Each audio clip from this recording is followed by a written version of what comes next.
एक ऐसा खूबसूरत राज जिसे हम उसकी हरी भरी वादियों, चाय के बागानों, कल कल बहती नदियों और काजीरंगा की पहचान से जानते हैं। लेकिन आज यही खूबसूरत असम पानी के एक खौफनाक सैलाब में डूबा हुआ है। चारों तरफ सिर्फ पानी ही पानी है, चीख पुकार है और अपने सपनों को खोने का दर्द। नमस्ते, मेरा नाम सुरेंद्र भारती है और आज मैं आप सभी को असम में आई इस भयानक बाढ़ की जमीनी हकीकत बताने जा रहा हूँ।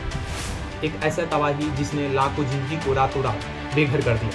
आप सभी से मेरा एक गुजारिश है कि इस वीडियो को अंत तक जरूर देखें ताकि आप समझ सकें कि इस वक्त असम के लोगों को किस दर्द से गुजरना पड़ रहा है और हमें एक देश के नाते उनके लिए क्या करने की ज़रूरत है। दोस्तों, असम के लिए बाढ़ कोई नई बात तो नहीं है, लेकिन इस बाढ़ का सैलाब जिस तबाही के साथ आया है उसने पिछले कई साल के रिकॉर्ड तोड़ दिए हैं। असम के दर्जनों जिले पूरी तरह जलमग्न हो चुके हैं। लाखों लोग अपने ही घर में कैद होकर रह गए हैं या फिर तटबंध और राष्ट्रीय राजमार्ग पर पन्नी प्लास्टिक सीट डालकर रहने को मजबूर है। सोचिए, जिस घर को इंसान अपनी पूरी जिंदगी की कमाई लगाकर बनाते हैं, वही घर उनकी आंख के सामने बह जाए तो दिल पर क्या गुजरेगी। प्यारे साथियों, खेत में लहलहाती फसलें जो किसान का पेट पालती थी, अब पानी के नीचे सर रही है। जिन रास्तों पर कभी गाड़ियां चला करती थी, वहां अब सिर्फ नावें तैर रही है। स्कूल, अस्पताल, दुकानें, सब कुछ जलमग्न हो चुका है। पानी का बहाव इतना तेज है कि बड़े बड़े पक्के मकान और पुल ताश के पत्ते की तरह ढह रहे हैं। असम की जीवन रेखा माने जाने वाले ब्रह्मपुत्र नदी और उसकी सहायक नदियां उफान पर है और वो अपने रास्ते में आने वाली हर चीज को लील करती जा रही है। इस बाढ़ का सबसे दर्दनाक पहलू है आम जनता की बेबसी। सोचिए उस माँ के बारे में जो अपने भूखे बच्चों को गोद में लिए छत पर खड़ी है और किसी मदद का इंतजार कर रही है। सोचिए उस बुजुर्ग के बारे में जो चलने में असमर्थ है और पानी उनके घुटनों से ऊपर आ चुका है। कई इलाके में पानी के साफ पानी भी भारी किल्लत हो गई है। जब चारों तरफ गंदा पानी ही पानी हो, तब पीने का पानी के लिए तरसना यह आज असम की कड़वी सच्चाई है। जब इंसान की यह हालत है तो जरा सोचिए उन बेजुबान जानवरों का क्या हालात होता होगा। असम का गर्व हमारा काजीरंगा राष्ट्रीय उद्यान काजीरंगा नेशनल पार्क है। जहाँ दुनिया के सबसे दुर्लभ एक सींग वाले गेंडा रहते हैं, उनका एक बड़ा हिस्सा पानी में डूब चुका है। गेंडे, हिरन, हाथी और अन्य जंगली जानवर अपनी जान बचाने के लिए ऊंचे इलाके और इंसानी बस्तियों की तरफ भागने को मजबूर है। NH 37 नेशनल हाईवे 37 पार करते समय कई जानवर गाड़ियों की चपेट में आ जाते हैं या पानी के तेज बहाव में बह जाते हैं। फॉरेस्ट गार्ड और रेस्क्यू टीम दिन रात मेहनत कर रही है, लेकिन कुदरत के इस कहर के आगे इंसानी कोशिश भी छोटी पड़ जाती है। बेजुबान जानवर की यह बेबसी देखकर किसी का भी दिल दहल जाएगा। अब सवाल यह उठता है कि हर साल असम को ही यह दर्द से क्यों गुजरना पड़ता है। इसके पीछे कुछ बड़े कारण हैं। भौगोलिक स्थिति। प्यारे साथियों, असम का ज़्यादातर हिस्सा मैदानी है और इसे चारों तरफ पहाड़ी है। जब अरुणाचल प्रदेश और ऊपरी इलाकों में भारी बारिश होती है तो सारा पानी बहकर असम के मैदानी क्षेत्र में आ जाते हैं।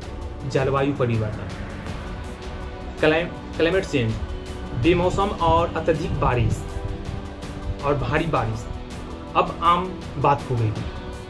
कम समय में बहुत ज़्यादा बारिश होने से नदियाँ तुरंत उफान पर आ जाते हैं। नदियों में गाद, सालों से नदियों के तल में मिट्टी और गाद जमा हो रही है, जिससे नदियों की पानी रोकने की क्षमता कम हो गई है। अवैध निर्माण और वनों की कटाई, जंगल को काटने से मिट्टी का कटाव तेजी से होता है, जिससे नदी का अपना रास्ता बदल देती है और तबाही मचा देती है। लेकिन दोस्तों, इस भीषण संकट के बीच भी इंसानियत मरी नहीं है। NDRF, SDRF, भारतीय सेना, नौसेना और स्थानीय प्रशासन की टीम लगातार रेस्क्यू ऑपरेशन चलाती। राहत कर्मी अपनी जान जोखिम में डालकर नाव के जरिए सुदूर गांव तक पहुंच रहे हैं और लोगों को सुरक्षित स्थानों तक पहुंचा रहे हैं। स्थानीय युवा, NGO और आम नागरिक जिस तरह एक दूसरे की मदद करने के लिए आगे आए हैं, वह काबिल तारीफ है। लोग अपने सामर्थ्य के अनुसार भोजन, सूखा राशन, कपड़े और दवाई बांट रहे हैं। यह दिखाता है कि मुसीबत चाहे कितना भी बड़ी क्यों ना हो, अगर हम एकजुट हो जाएं तो हर चुनौती का सामना कर सकते हैं। दोस्तों, असम भारत का एक अनमोल हिस्सा है और असम के लोग हमारे अपने हैं। आज जब हमारे एक राज्य इस भयंकर संकट से जूझ रहा है तो हमारा फर्ज बनता है कि हम चुपचाप बैठकर सिर्फ खबरें न देखें। आप जिस भी तरह से मदद कर सकते हैं जरूर करें। राहत कोष में योगदान दें। मुख्यमंत्री राहत कोष, सीएम रिलीफ फंड या अधिकृत एनजीओ के माध्यम से आर्थिक मदद जरूर करें। जागरूकता फैलाएं। इस वीडियो और असम के हालात की सही जानकारी को ज़्यादा से ज़्यादा लोगों तक शेयर करें ताकि देश का ध्यान इस तरफ आए। दुआ और प्रार्थना करें, उनके लिए प्रार्थना करें जो इस समय जिंदगी और मौत की लड़ाई लड़ रहे हैं। कुदरत के आगे इंसान मजबूर हो सकता है, लेकिन अगर हमारे अंदर हमदर्दी और एकजुटता हो तो हम किसी भी तबाही के जख्मों को भर सकते हैं। असम जल्द ही मुस्कुराएगा, चाय की पत्तियों से लहलाएगी और जिंदगी फिर से पटरी पर लौटेगी। इसी उम्मीद के साथ हमें काम करना है। अगर आपको यह वीडियो जानकारीपूर्ण लगा हो और आपको असम के लोगों की आवाज़ बनाना चाहते हैं तो इस वीडियो को लाइक करें, ज़्यादा से ज़्यादा शेयर करें और हमारे चैनल को सब्सक्राइब करें। मैं सुरेंद्र भारती आप सभी से विदा लेता हूँ। सुरक्षित रहिए, आप अपना ख्याल रखिए और असम के लिए प्रार्थना कीजिए। जय हिंद, जय असम।